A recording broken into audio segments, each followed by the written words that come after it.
कुछ स्वादिष्ट है बनाना तो playrecipes.com पे जरूर है आना।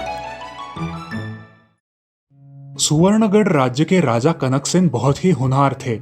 उनका राजपुत्र सुवर्णकांत और राजकन्या कंचना बहुत ही सुंदर दिखते थे। उनके सौंदर्य और शूरता के चर्चे हर राज्य में फैले हुए थे। एक दिन सुवर्णकांत अपने मन की बात अपने पिताजी से कहता है, पिताजी, मेरा राज्याभिषेक होने से पूर्व मैं ये पूरा देश भ्रमण करना चाहता हूँ। मुझे इसके लिए आज्ञा चाहिए। राजपुत्र, आपकी इच्छा अनुसार आप देश भ्रमण कर सकते हैं, मगर आपको 1 वर्ष के अंदर देश भ्रमण करके राज्य में लौट आना होगा। ठीक है पिताजी, 1 वर्ष में मैं वापस लौट आऊंगा। ऐसा कहकर राजपुत्र सुवर्णकांत अपने माँ, पिताजी और लाडली बहन कंचना से विदा लेता है और देश भ्रमण पर निकल जाता है। ऐसे ही बहुत दिन बीत जाते हैं। लगभग 10 महीने पूरे हो जाते हैं। अब राजकुमारी कंचना का राजमहल में मन नहीं लगता। एक दिन उसे बहुत बुरा सपना आता है। रात भर वो उस सपने की वजह से सो नहीं पाती। अगले दिन वो अपने पिताजी से कहती है, पिताजी, मुझे कल रात को बहुत बुरा सपना आया कि भैया किसी विशाल सरोवर में डूब रहे हैं। उनकी आंख नाक में पानी गया है और वो मुझे सहायता के लिए पुकार रहे हैं। मैं इस स्वप्न से विचलित हुई हूँ पिताजी। पुत्री कंचना, तुम चिंता मत करो। राजपुत्र सुवर्णकांत बहुत ही शूरवीर है। वो जल्द ही सही सलामत लौट आएंगे। ऐसा कहकर महाराज ने अपनी पुत्री को समझाया। अब महाराज ने अपने सैनिकों की एक विशेष सेना को राजकुमार की तलाश में भेज दिया और राजकुमार का इंतजार करने लगे। अब 1 साल हो गया। राजा बहुत चिंतातुर होने लगे। कुछ दिनों में राजा के सारे विशेष सैनिक वापस आ गए। उन्हें राजकुमार नहीं मिला था और सिर्फ इतनी जानकारी मिली थी कि राजकुमार अंत में अपरपुर नाम के राज्य में गए थे। अब राजा के पैरों के नीचे की जमीन ही खिसक गई थी। राजपुत्र का कहीं पता नहीं चल रहा था। कंचना को अपना सपना सच होते दिखाई दे रहा था। वो बहुत चिंतित हो गई थी। एक दिन उसने राजा से कहा, पिताजी, आप मुझे भैया को खोजने की इजाजत दे दीजिए। मैं भैया को खोज कर लाऊंगी। नहीं राजपुत्री, आप नहीं जाओगी। आपका जाना उचित नहीं होगा। हम देखते हैं कि क्या उपाय कर सकते हैं। आप चिंता ना करें। महाराज अब बहुत चिंता में पड़ जाते हैं। अब मैं क्या करूं जिससे मेरी समस्या का समाधान मिल जाए। कुछ दिन ऐसे ही बीत जाते हैं, मगर राजकुमार का कोई पता नहीं चलता। पिताजी, आप मेरी चिंता ना करें। आप तो जानते हैं कि मैं शस्त्र विद्या में निपुण हूँ और युद्ध कला में भी निपुण हूँ। आप ऐसी छोटी मोटी समस्या से कैसे डर सकते हैं? मैं मेरे भैया को खोजने के लिए आकाश पाताल एक कर दूंगी पिताजी। आप मुझे कृपया जाने की अनुमति दे दीजिए। ठीक है कंचना, मैं तुम्हें जाने की अनुमति दे रहा हूँ, मगर तुम एक वादा करो कि अगर सुवर्णकांत का कुछ पता न चला तो तुम वापस राज्य में लौट आओगी। ठीक है पिताजी, मुझे आशीर्वाद दीजिए। विजयी बहु पुत्री। अब कंचना सुबह ही यात्रा के लिए निकल पड़ती है। वो एक लड़के की तरह अपना वेश परिधान कर लेती है और लगातार 7 दिन तक घोड़े पर सवार होकर अपना सफर करती है। आखिर वो अपरपुर नाम के राज्य में पहुंच जाती है। उस राज्य के सीमा के शुरू होते ही एक कुएं के पास उसे बहुत भीड़ दिखाई देती है। राजकुमारी वहां जाकर देखती है तो एक बूढ़ा आदमी जोर से रोता हुआ दिखाई देता है। वो भीड़ से पूछती है, क्या हुआ है? यहाँ ये आदमी क्यों रो रहा है? अरे बेटा, यहाँ इस बूढ़े आदमी के बेटे ने पानी में कूद के जान दे दी है। बहुत देर हो गई है, मगर अभी तक उसकी लाश नहीं मिली, इसलिए सारे लोग चिंता में है। कंचना ये सब सुनकर पानी में छलांग लगाती है, मगर पानी में उसे कोई नजर नहीं आता। वो पानी के तले जाकर खोजती है। उसे वहाँ एक बड़ा सुरंग दिखाई देता है। वो सुरंग में जाकर देखती है तो वहाँ एक लड़की अपनी वीणा बजा रही थी और एक आदमी उस वीणा का आनंद ले रहा था। कंचना समझ जाती है कि वो वही आदमी है जिसके पिता बाहर रो रहे हैं। कंचना के अंदर जाते ही वीणा वादन बंद हो जाता है। वो उस लड़की से बोलती है, आप कृपया करके इस आदमी को जाने दीजिए। इसके माता पिता बाहर शोक मना रहे हैं। वो आदमी चाहे तो जा सकता है, मैं रोकूंगी नहीं, मगर मैं बाहर नहीं आ सकती। मैं बाहर आ गई तो मेरी सारी शक्तियाँ चली जाएगी। कंचना उस आदमी को समझाकर वहाँ से लेकर चली जाती है। बाहर आकर कंचना के साथ उस आदमी को देखकर सब लोग खुश हो जाते हैं। धन्यवाद बेटा, मैं तुम्हारा कैसे शुक्रिया अदा करूं? तुम कहाँ से आई हो बेटा? यहाँ आज तक तो कभी नहीं देखा। बाबा, मैं सुवर्णगढ़ से आई हूँ। मुझे यहाँ का जो माया सरोवर है वहाँ जाना है। बेटा, तुम वहाँ क्यों जाना चाहती हो? वहाँ जो भी गया है वो वापस नहीं आया। मेरी सलाह मानो, तुम वहाँ जाने का ख्याल दिल से छोड़ दो। बाबा, मुझे वहाँ जाना ही है। आप मुझे सिर्फ बताइए कि वहाँ कैसे जाना है। बेटा, तुम्हें वहाँ जाने के लिए सिर्फ इस राज्य के महाराज की आज्ञा लेनी होगी। और उनकी आज्ञा लेने के लिए तुम्हें उन्हें अलग अलग प्रकार के मूल्यवान रत्न देने होंगे। शायद तब वो तुम्हें वहां जाने की अनुमति दे दे। धन्यवाद बाबा। ऐसा बोल के कंचना वहां से निकलती है और उनके पास के वो अलग अलग मूल्यवान रत्न लेकर नगर में प्रवेश करती है। अब वो राजा के दरबार में हाजिर होती है और उनसे कहती है, महाराज, मैं सुवर्णगढ़ से आई हूँ और आपके लिए वहाँ के अलग अलग मूल्यवान रत्न लेकर आई हूँ। आपको पसंद आते हैं क्या, देख लीजिए। अति सुंदर। ऐसे मूल्यवान रत्न आज तक हमने नहीं देखे। आपने इतने सुंदर और कीमती रत्न हमें दिए हैं। अब आपको हमारा मेहमान बनके कुछ दिन हमारे महल में रहना होगा। धन्यवाद महाराज। कंचना महाराज का दिल जीत लेती है और महल में 5 दिन रुककर फिर वहां से निकलने का विचार करती है। आप यहाँ हमारे मेहमान हो, मगर आप इतनी दूर किस लिए आए हैं, आपने ये अभी तक नहीं बताया। महाराज, आप मुझे वचन दीजिए, तभी मैं आपको बताऊंगी। अगर आप क्रोधित हो गए तो? वचन दिया आपको, आप जो भी मांगोगी आपको मिल जाएगा। महाराज, मुझे आपके नगर में जो माया सरोवर है वहाँ जाना है। मैं उसे देखना चाहती हूँ। ठीक है, आपको वहां जाना है तो आप जा सकते हो, मगर वो सरोवर बहुत ही माया से भरा हुआ है। आप जरा संभल कर जाइए। धन्यवाद महाराज। उसी दिन कंचना सरोवर को देखने चली जाती है। महाराज की आज्ञा साथ होने के कारण उसे कोई भी रोकता नहीं। उसके वहां जाते ही उस माया सरोवर का दरवाजा खुल जाता है और उसके अंदर जाने के बाद दरवाजा अपने आप बंद भी हो जाता है। वो माया सरोवर पूरा माया से बना हुआ था।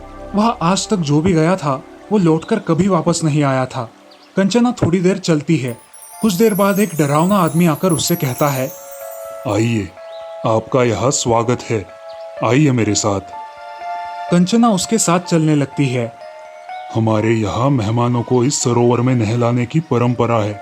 आप उस सरोवर के बीचों बीच जाइए, मैं आपके पीछे आता हूँ। कंचना के कमर तक पानी पहुंच गया था। अब कंचना बड़ी सावधानी से आगे बढ़ने लगती है।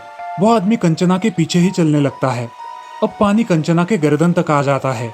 वो डरावना आदमी कंचना को नहलाने के लिए एक लोटे से उसके सिर पर पानी डालता है। वो ऐसे 3 बार करता है और तीसरी बार वो लोटा पानी में उल्टा डाल देता है। लोटा उल्टा डालते ही कंचना पानी में डूबने लगती है। जैसे तैसे वो ऊपर लटकती एक रस्सी को पकड़कर जोर से खींचती है और तभी सब तरफ प्रकाश फैल जाता है। थोड़ी ही देर में सारा सरोवर बड़े आलीशान महल में परिवर्तित हो जाता है। कंचना महल में आगे जाकर देखती है। उसे वहां एक बड़ा मंडप दिखाई देता है जिसमें अलग अलग प्रकार की मूर्तियां खड़ी हुई है। उन मूर्तियों के बीचों बीच एक सोने के पिंजरे में एक तोता होता है और उस तोते के सामने एक दीवार पर राजमुद्रा गढ़ित होती है जिस पर एक संदेश लिखा होता है। कंचना उस दीवार के पास जाकर वो संदेश पढ़ती है। जो भी आगे रखे हुए धनुष्य से इस सोने के पिंजरे में कैद तोते की दाहिनी आंख को बाण मारेगा, उसे इस माया सरोवर की माया प्राप्त होगी और यहाँ का मूल्यवान कोहिनूर हीरा भी उसे मिल पाएगा। और अगर कोई ये शर्त पूरी ना करे तो वो मूर्ति में परिवर्तित हो जाएगा। ये सब पढ़कर अब उसे समझ में आ जाता है कि उसके भाई सुवर्णकांत का क्या हुआ होगा। वो झट से उन मूर्तियों के पास चली जाती है और अपने भाई को ढूंढती है, मगर सारी मूर्तियां एक जैसी ही दिखाई देती है। वो धनुष उठाकर तीर मारने के लिए सज्ज हो जाती है और एक तीर मारती है। उसका निशाना चूक जाता है। हे राजकुमारी कंचना, क्यों यहाँ निरर्थक प्रयास कर रही हो? उस तोते ने वो राजकुमारी है यह पहचान लिया और उसे वहां से भाग जाने की सलाह दी। नहीं, अब जो भी है, मगर हमारा राजवंश हमें कोई भी चुनौती को छोड़कर भागने की अनुमति नहीं देता। इसीलिए मुझे ये चुनौती स्वीकार है। मेरा कुछ भी हो जाए, मगर मैं पीछे नहीं हटूंगी। ये कहते ही उसका कमर तक का सारा शरीर मूर्ति में परिवर्तित हो गया। अब उसने दूसरा तीर उठाया और निशाना लगाया। इस बार भी निशाना चूक गया। राजकुमारी, तुम्हारा भी हाल इन बाकियों की तरह ही होने वाला है। अब राजकुमारी डर गई। उसके हाथों तक का भाग मूर्ति बन गया था। अब उसके पास आखिरी तीर बचा हुआ था। हे सारे गुरुवर्य, मुझे आपके आशीर्वाद की जरूरत है। आप मुझे कृपया करके अपना आशीर्वाद प्रदान करें। ऐसा कह के कंचना ने तीसरा तीर धनुष पर लगाया और उसे अपने सिर से लगा के तोते की तरफ आखिरी निशाना लगाया। वो तीसरा तीर जाके उस पंछी की दाहिनी आंख में घुस गया। सारा मंडप टूट गया और उसके पैरों के पास एक बड़ा हीरा आकर पड़ा। राजकुमारी ने आंखें खोली और वो हीरा उठाकर मूर्तियों के पास चली गई। हर मूर्ति को वो हीरे से स्पर्श करने लगी। हीरे के स्पर्श करते ही सब मूर्तियां मुक्त होने लगी और राजा महाराजा ऐसे सारे लोग मुक्त होने लगे। अब एक आखिरी मूर्ति बची थी। हे भगवान, ये मेरा भाई है। ऐसा कह के वो आखिरी मूर्ति को हीरा लगाकर उसे मुक्त करती है और उसके सामने उसका भाई राजपुत्र सूर्यकांत खड़ा दिखाई देता है। कंचना, आपके सामर्थ्य का कोई मोल नहीं है। आपने हमें छुड़ाकर आपकी वीरता सिद्ध की है। मैं आपका हमेशा ऋणी रहूंगा।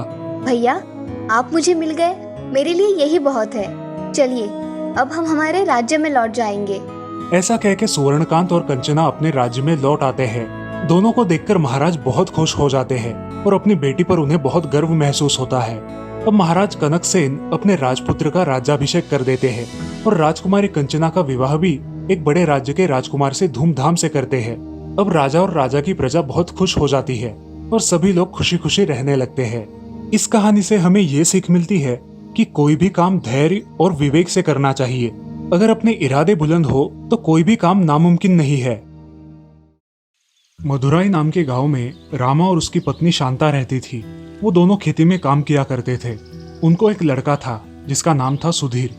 रामा अपने खेतों में बहुत मेहनत किया करता था। उसका बेटा सुधीर पढ़ाई लिखाई में बहुत होशियार था।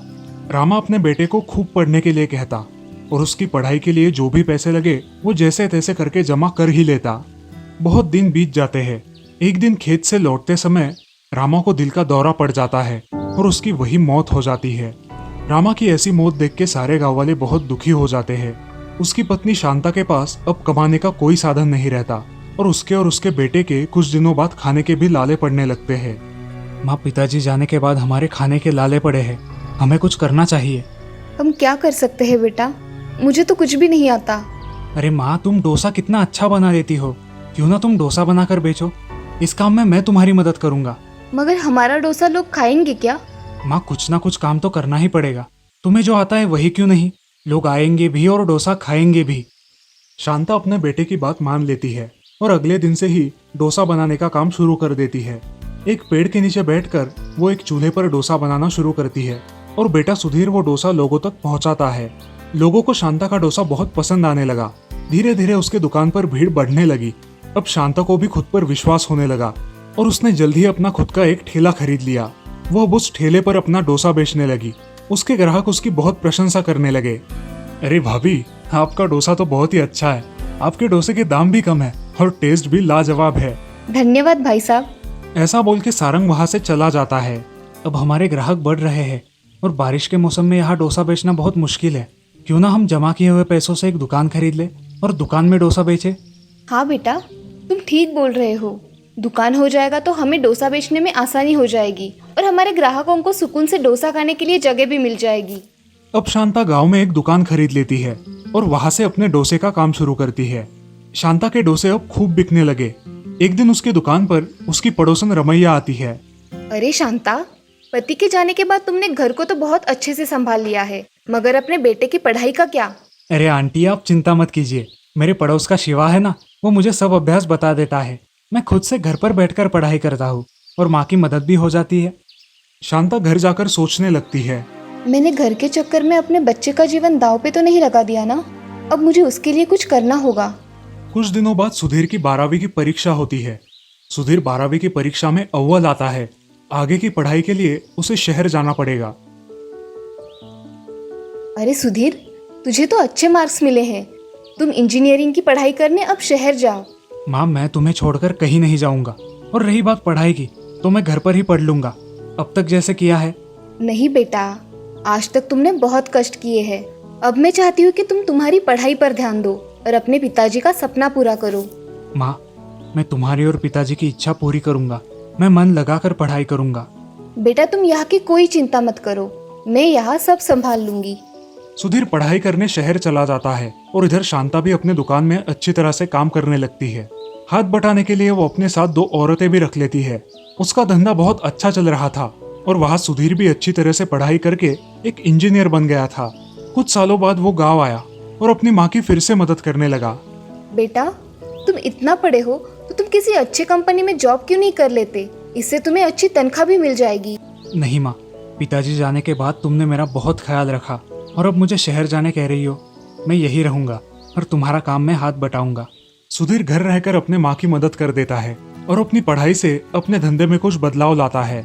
अब सुधीर अपने डोसे के धंधे को ऑनलाइन कर देता है और सारे गांव में अपने ऑनलाइन डिलीवरी के पर्चे छपवा देता है।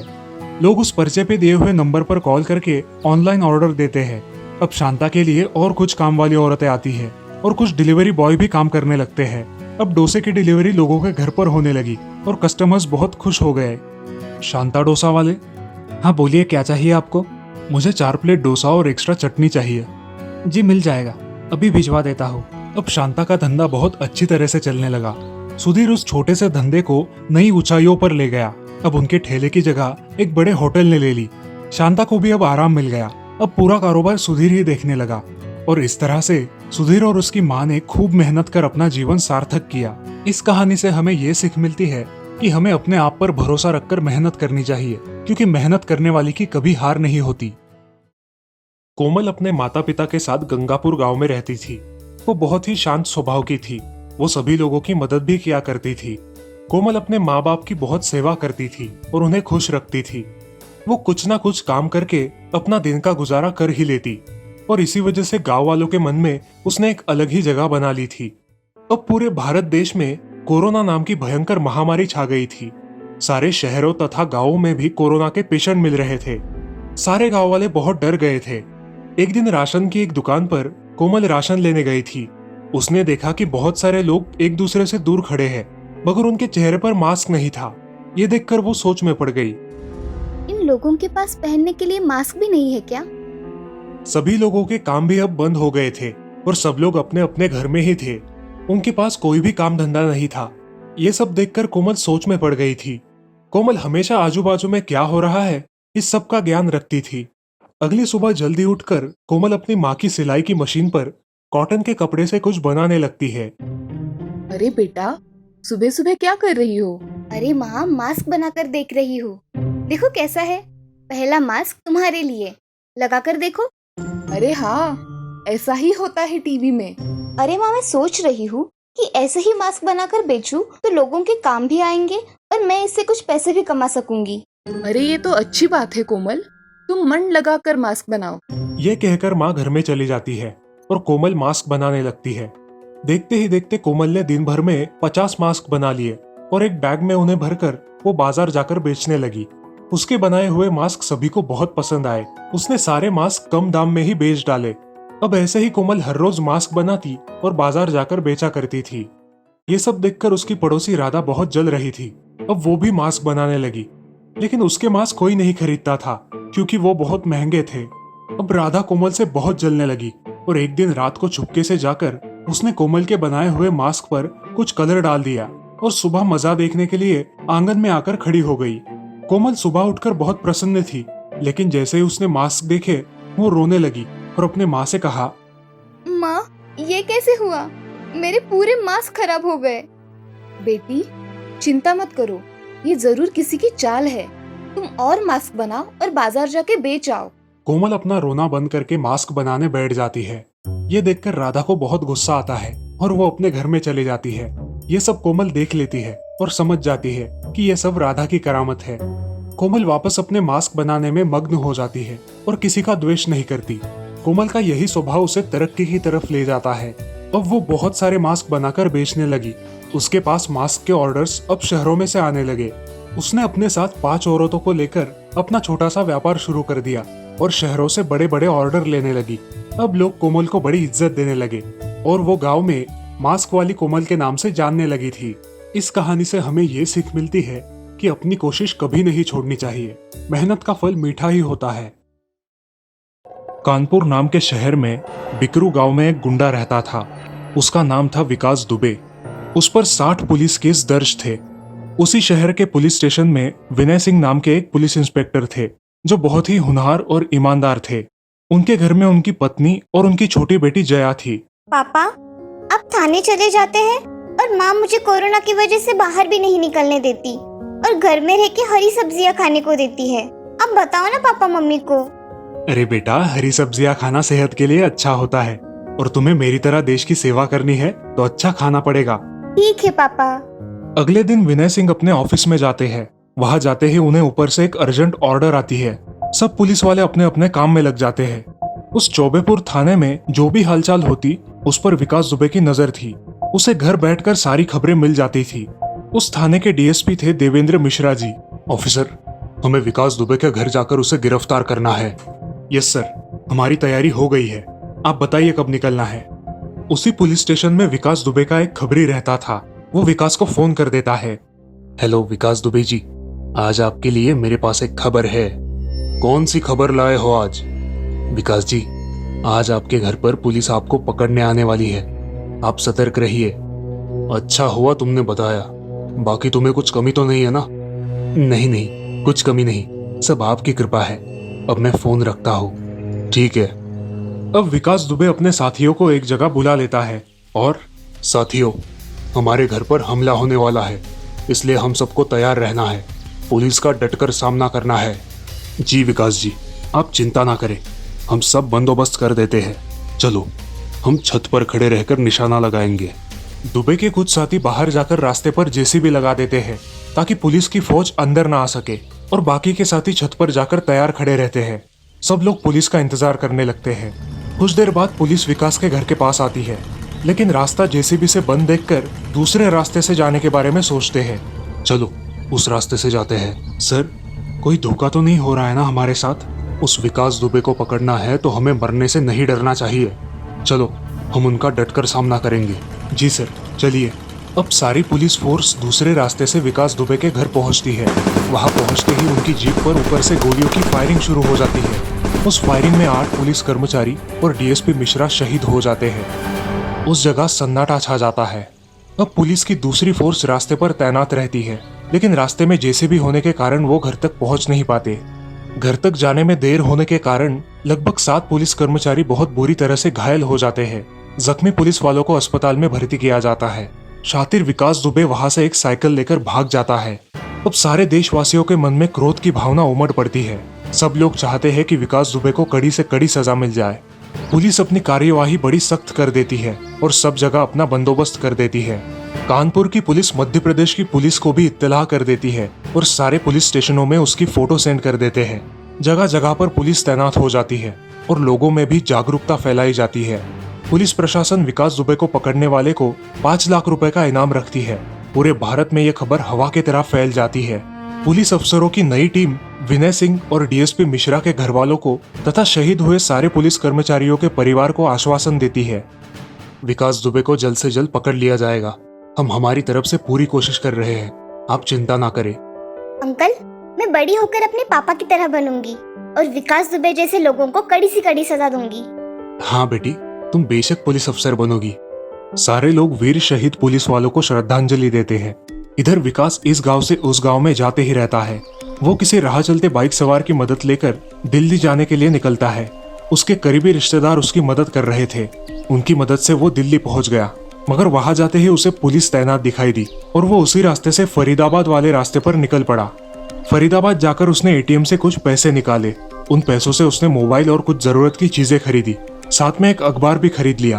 अखबार से उसे पता चला कि उसके रिश्तेदारों को पुलिस ने मार दिया है। अब वो बहुत डर गया। लगता है ये लोग मेरा भी इनकाउंटर कर देंगे। मुझे यहाँ से निकलकर मध्य प्रदेश जाना चाहिए। पुलिस मुझे वहां नहीं ढूंढ पाएगी। अब विकास गुप्त रास्तों से मध्य प्रदेश चला जाता है। वहां जाकर उसे पता चलता है कि वहां भी पुलिसों का सख्त पहरा है। अगर मैं उज्जैन के महाकालेश्वर मंदिर में जाकर छुप जाऊं तो मुझ पर कोई शक नहीं करेगा। यूपी पुलिस अब एमपी पुलिस को इत्तला कर देती है और एमपी पुलिस भी अब बहुत सतर्कता से काम करने लगती है। एक दिन मंदिर में पूजा होने के बाद प्रसाद लेने के लिए लोग लाइन में खड़े होते हैं। उसी लाइन में विकास दुबे भी होता है। तभी मंदिर के एक सुरक्षा कर्मी की नजर विकास दुबे पर पड़ती है और वो उसे पहचान लेता है। वो तुरंत पुलिस को फोन करता है। आखिर पुलिस वहां आकर विकास दुबे को पकड़ लेती है। एमपी पुलिस विकास दुबे को उत्तर प्रदेश की पुलिस को सौंपने जा रही थी और रास्ते में जाते जाते उनकी गाड़ी का एक्सीडेंट हो गया। एक्सीडेंट में कुछ पुलिस कर्मचारी घायल हो गए और उस मौके का फायदा उठाकर विकास दुबे भागने लगा और पुलिस ने उसे गोली मारकर उसका एनकाउंटर कर दिया। सारे देशवासियों को यह खबर सुनकर खुशी हो गई और एक तरफ गम भी था कि हमारे देश के होनहार सेवक बेवजह मारे गए थे, मगर आज उन शहीद पुलिस वालों को सच में श्रद्धांजलि मिली थी।